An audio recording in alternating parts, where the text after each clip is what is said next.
What's up, bitches and hoes, and welcome back to the dankest show on the internet. Today we go and talk about the marijuanas. No, I don't smoke, but I used to.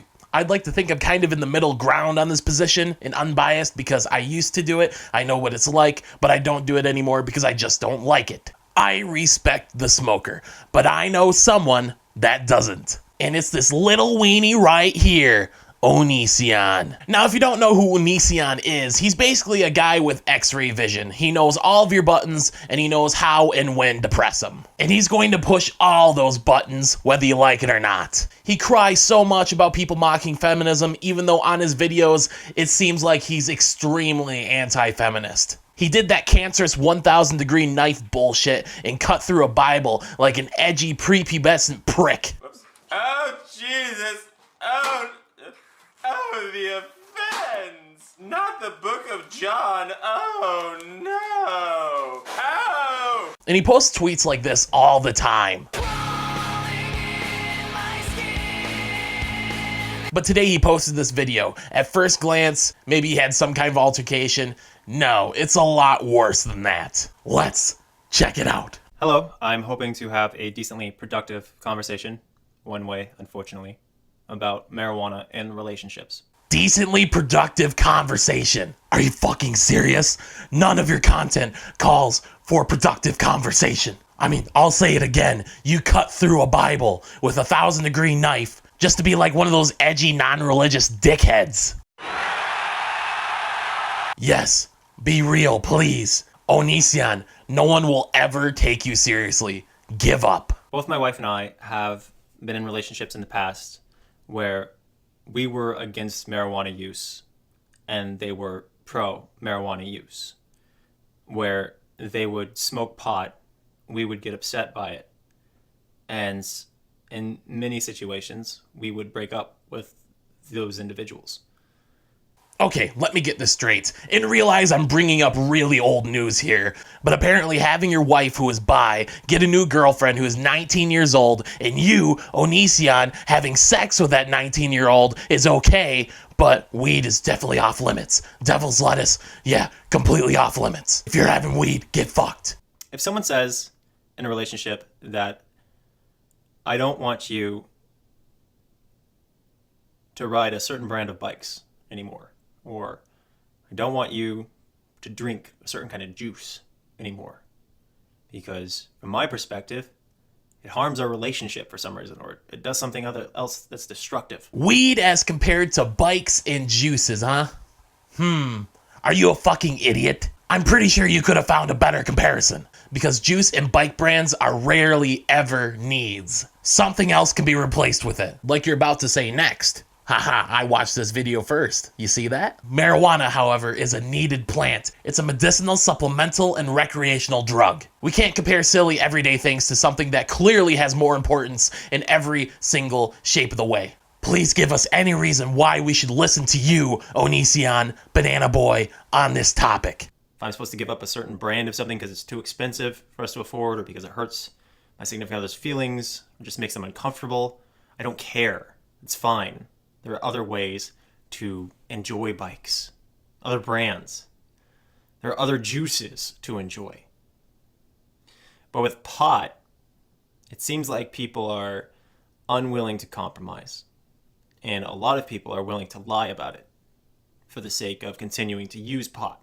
Unwilling to compromise, you say? How would somebody feel if I barged into someone's life in the form of a relationship and I knew that person was a pot smoker and I demanded them to stop? No, they aren't the pricks. You are, Onision. Of course they're not going to compromise because you were the dumb cuck that came into the relationship knowing what they were doing. Even if you didn't know they were smoking pot before the relationship started, you have to love every single thing about them, even the things you think are their flaws. If they lied to you about smoking pot, then both of you are to blame because obviously they lied, and you're the one that came into the relationship telling them to stop doing something that they already did before you started a relationship. This would be a completely different story if weed was causing harm, a detriment to their health. But I think both of us know the answer to this. Weed doesn't do that shit. I asked this girl not to smoke pot because it made her different than how I preferred. I liked her personality exactly the way it was. I didn't want her to be chill or whatever. I just wanted her to be in her natural state. I would have felt the same way about head meds, bipolar medication, or whatever you want to call it, especially when she didn't have any disorder, but was diagnosed with one. At least from my perspective, she didn't have a disorder. I mean, how sad and selfish do you have to be when you demand something only because you prefer it? And how terrible of a person do you have to be to request someone to stop taking medication they were prescribed for because he thinks she doesn't have a disorder, even though she was just diagnosed with one by a real doctor? I think you should see someone to diagnose you to see what's wrong with you. But I still felt a life without drugs, a life where you're trying to deal with your issues head on without any chemical influence. If it's possible, you should do it, because otherwise you're just doing drugs the rest of your life. The problem is, for millions of people, it's impossible to live a normal life without drugs. This is why we have drugs. It progresses society. It makes otherwise socially anxious people socially confident, and makes otherwise bipolar people well-tempered. Listen, if we didn't have drugs, I know of many people that would be dead by now. But you said only if you can live drug-free. I'm sorry about that little thing. I don't think a quarter, an eighth, a fucking thousandth of Americans are drug-free. We're all doped up on something. Well, except for Banana Boy, apparently. So we'd break up with these individuals. Not so much because they did pot, but because they would lie to us about it, and because they would show that they clearly prioritize pot more than us. Clearly prioritize pot over you? Excuse me. Onision, are you sure they were just smoking weed? Are you sure you weren't hooking up with some crack whores? Are you sure they weren't taking a little crocodile? Maybe a little shabu, am I right? How about that good old PCP? Now, if someone tells me not to ride that certain brand of bike, or they tell me not to drink that certain juice, and they say that they'll break up with me if I do, fine. I love you. I'm going to stop riding that goddamn bike brand. I'm going to stop drinking that certain kind of juice, because it's not so important to me that I'm going to destroy a relationship. All right. If your significant other is telling you to stop riding bikes and stop drinking juice and stop smoking weed, it's your opportunity to defend that position. Because relationships aren't about taking demands. It's about compromising your current situation to be with someone you love. So if I got into a relationship with a girl and she told me that I had to stop playing guitar, and she knew that I was definitely doing that before we got into a relationship, I'm going to talk it out. She's the one that needs to make the compromise, because I'm not going to give up something that I love doing, something that's a part of me, something that was well established before we fell in love. And if it's pot smoking, it's the same fucking concept. The only time there's deliberation is when something new pops up, like a vacation. Then you both can debate that option. Look, I'm not saying that Onision didn't hook up with people who are abusive in the relationship and abuse substances. All I'm saying is, why should we believe this John Wayne an asshole when there's so many contradictions in what he's saying? You should be in a relationship with somebody who does drugs like you do. You should be in a relationship with someone who's okay with that behavior.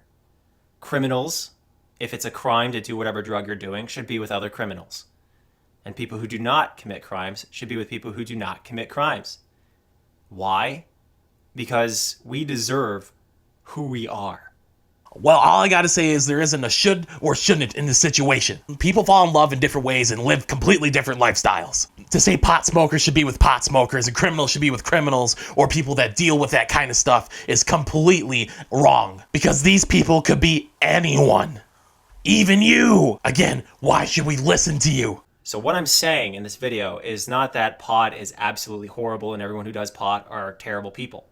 A lot of my family members who I love smoke pot, and it's legal in my state, so they're not criminals. And to that pot smoker, you should probably be with somebody who loves to smoke drugs like you do.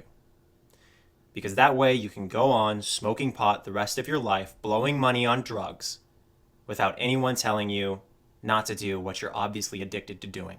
No, Banana Boy. You're saying all your pot-smoking friends and family and everyone else who smokes pot in this world is somebody who ignores their significant others to get high. They lie to everyone to get high, and they're completely irresponsible with their money to get high. And your pot-smoking friends and family deserve a significant other who also lies to other people to get high, who also lies to their significant other to get high, who is also irresponsible with money to get high. You are a hypocritical, naive, decrepit cuck who doesn't deserve the time of day from your viewers. Because you've quite frankly made a mockery of everyone in the progressive world with your twisted words and tomfoolery. Something that you say you can quit or will quit, but wind up doing again and again, it's probably something you're addicted to. According to your experience, weed's addictive, eh? Where is your accreditation? And why should we listen to you? You're bringing all your information based on personal experiences when you only know a handful of people that smoke. You don't know the millions of other Americans that smoke and use THC, but yet you have grouped them as liars and irresponsible. Behold, Dr. Cuck, the newly accredited anti-marijuana advocate on YouTube. Anyways, the rest of this video is of him spitting bullshit with absolutely no clear indication of what he's talking about. Sounds like he needed something to record for today and couldn't really find anything, so he decided to just be a dumb cuck. Anyways, that's all we got for this degenerate today. I will link the original video in the description so you can check that out. And as you know, I'll be returning tomorrow with some more fresh content, and I will see you then. Thank you very much.